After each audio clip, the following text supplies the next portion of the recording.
यह कहानी है एक किशनपुर गांव की। किशनपुर गांव में एक गरीब किसान रहता था। भगवान ने हमें कोई संतान भी नहीं दी और हम इतने गरीब भी हैं।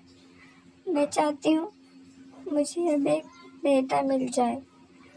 मुझे बेटे की बहुत इच्छा है। मुझे बेटे बहुत अच्छे लगते हैं। तुम कुछ भी करो, मुझे एक बेटा चाहिए। अरे तुम फिक्र क्यों करती हो? जो ऊपर वाला चाहेगा वही तो होगा। फिक्र करने से कुछ नहीं होता।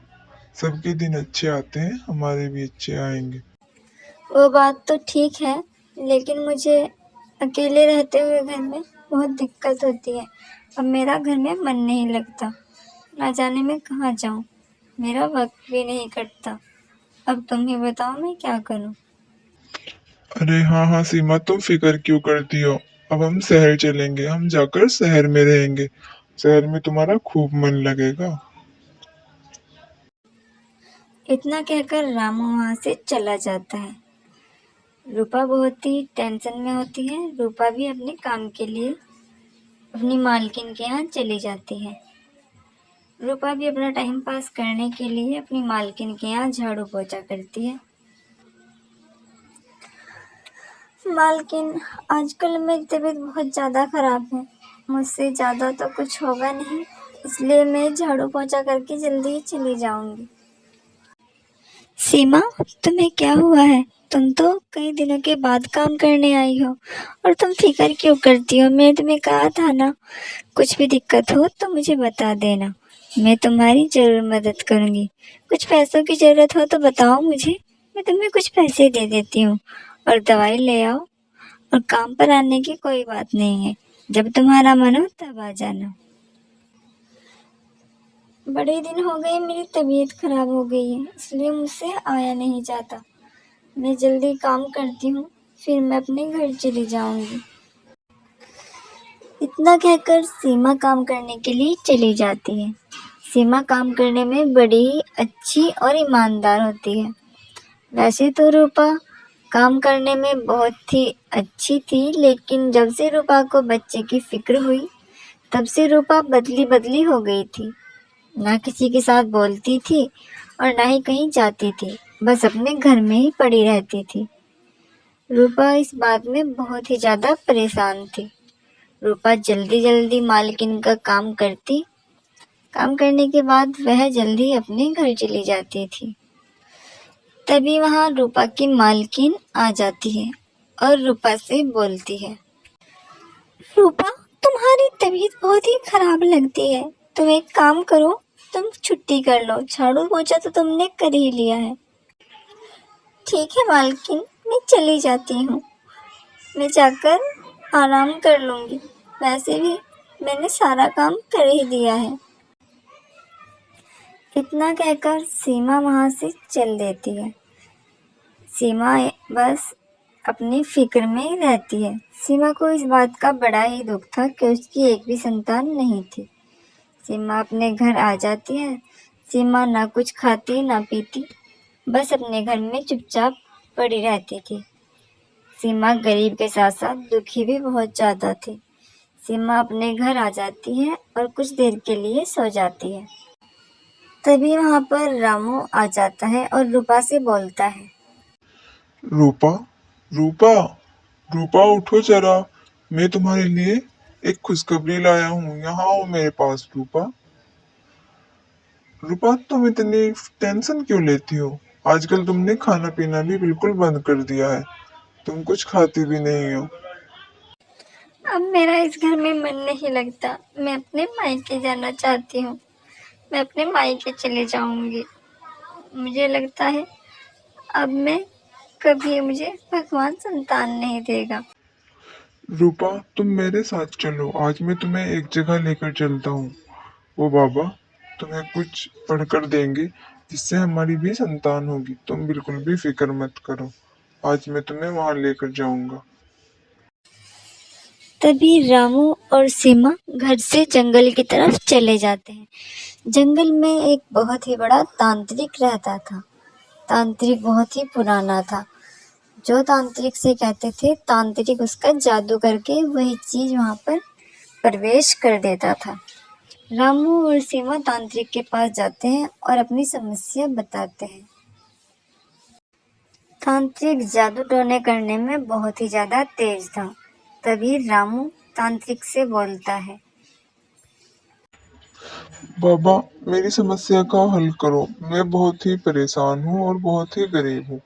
मुझे एक भी संतान नहीं है, जिससे मेरी पत्नी बिल्कुल परेशान रहती है। ये कुछ खाती पीती भी नहीं। बाबा, अब आप ही कुछ कर सकते हो। इस समस्या का हल आप ही करो। बाबा, मैंने सुना है आप सारी समस्या हल कर देते हैं। मैं पहली बार तुम्हारे पास आई हूँ। तुम्हें मेरा इस समस्या का हल करना ही होगा। मैं बड़ी ही परेशान हूँ। कुछ भी करो, लेकिन मेरी समस्या का हल करो। मैं आपके आगे हाथ जोड़ती हूँ। अरे बच्चों, तुम फिक्र क्यों करते हो? तुम जैसा कहोगे वैसा हो जाएगा। तुम जैसा चाहोगे वैसा मैं कर दूंगा। बाबा, तुम जितने पैसे कहोगे मैं उतने पैसे तुम्हें दे दूंगी। तुम जो मांगोगे मैं वो तुम्हें दे दूंगी। लेकिन मुझे संतान चाहिए। मैं बड़ी ही परेशान हूँ। तुम जो कहोगे मैं वो करने के लिए तैयार हूँ। ठीक है, संतान तो तुम्हें हो जाएगी, लेकिन तुम्हें एक बच्चा ला कर देना पड़ेगा। तुम कहीं से भी जाओ, मुझे एक बच्चा ला कर दो। तभी सीमा और रामू वहां से चले आते हैं। सीमा और रामू अपने घर की तरफ निकल जाते हैं। सीमा, तुमने कह तो दिया है तुम बच्चा ला कर दोगी, लेकिन तुम बच्चा कहाँ से ला कर दोगी? हमारे पास तो कोई बच्चा भी नहीं है। अब तुम क्या करोगी, मुझे भी बताओ। बच्चा कहाँ से लाओगे रूपा तुम? सीमा कुछ भी नहीं बोलती और वहां से चुपचाप अपनी मालकिन के घर काम करने के लिए चली जाती है। सीमा बहुत ही परेशान थी और वो किसी के साथ भी नहीं बोलती। तभी सीमा अपनी मालकिन के यहाँ झाड़ू लगाना शुरू कर देती है। झाड़ू लगाते हुए ना जाने रूपा क्या देख रही थी। झाड़ू पोछे में रूपा का बिल्कुल भी दिल नहीं था। तभी रूपा झाड़ू लगाते लगाते अपनी मालकिन के बच्चे को देखने लगती है। तभी वहां पर उसकी मालकिन आ जाती है और उससे बोलती है। सीमा, अब तुम ठीक हो? मुझे लगता है तुम्हारी तबीयत अब भी ठीक नहीं है। तुम एक काम करो, मैं तुम्हें पैसे दे देती हूँ। अपनी अच्छी सी दवाई कराओ, अच्छे से डॉक्टर को दिखाओ। नहीं, अब तो मैं बिल्कुल ठीक हूँ। अब तो मुझे कुछ भी नहीं हो रहा है। वो तो बस जरा सी टेंशन है, उसकी वजह से मैं ऐसी हो रही हूँ। ठीक है रूपा, मैं मार्केट जा रही हूँ। अगर तुम्हें कुछ मंगाना हो तो मुझे बताओ। मुझे बाजार से आने में टाइम लग जाएगा और तुम मुन्ना का भी ध्यान रखना। मैं जल्दी जाकर जल्दी आ जाती हूँ। तभी सीमा मुन्ना को लेकर जल्दी जल्दी अपने घर आ जाती है। मुन्ना सो रहा होता है। रूपा उसके बाल पकड़ के उसे खड़ा कर देती है। तभी मुन्ना एकदम से उठता है और बोलता है। आंटी, आप क्या कर रहे हो? आंटी, क्या कर रहे हो? मुन्ना, हमारे गांव में मेला लगा है। मेला बड़ा ही अच्छा है। तुम चलो मेरे साथ, मैं तुम्हें मेला दिखा कर लाती हूँ। मेले में बहुत बहुत प्यारे प्यारे खिलौने हैं और वहाँ पर झूले भी लगे हैं। चलो मैं तुम्हें वहाँ पर घुमा कर लाती हूँ। इतना सुनकर मुन्ना रूपा के साथ चला जाता है। मुन्ना बड़ा ही खुश होता है क्योंकि मुन्ने को झूले पर झूलने का बड़ा ही शौक था। अरे सीमा, तुम मुन्ने को क्यों लाई हो यहाँ पर? मुझे तो कुछ समझ नहीं आ रहा। अंकल, हम मेले में जाने के लिए आए हैं। आंटी मुझे मेले में ले जाएंगी। आप भी हमारे साथ चलो। हम तीनों मेले में घूम कर आएंगे। हाँ हाँ मुन्ना, मैं तुम्हें लेकर अभी मेले में चलती हूँ। हम तीनों मेले में जाएंगे और वहाँ पर बहुत ही मस्ती करेंगे। इतना कहकर वे तीनों वहाँ से चले जाते हैं। तीनों के तीनों बहुत ही जल्दी में होते हैं। जाकर तीनों, बाबा मैं बच्चा ले आई हूँ। अब जो तुमने कहा था वो कर दो। जो तुमने बोला था वो मैंने कर दिया है। तभी बाबा एकदम से उठ गए और बाबा ने उस बच्चे को मार दिया। बाबा ने बच्चे के पेट में छुरा उतार दिया और बच्चा वहीं पर मर गया। कहानी यहीं समाप्त होती है।